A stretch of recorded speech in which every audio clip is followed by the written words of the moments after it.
Well, here's the 69 Camp Mor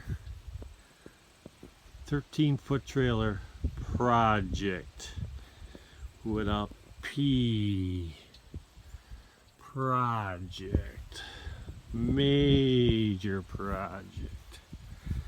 Way more than I was anticipating project.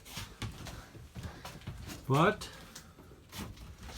these are quite cool when they're done. Can be a nice investment. It takes a little work. It's going to need a new roof and some framing. Looks like the floor is good. We poked around, seems good. Just the whole upper framing's has gone.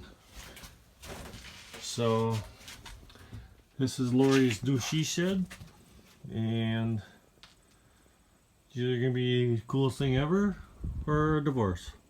Ha ha ha ha.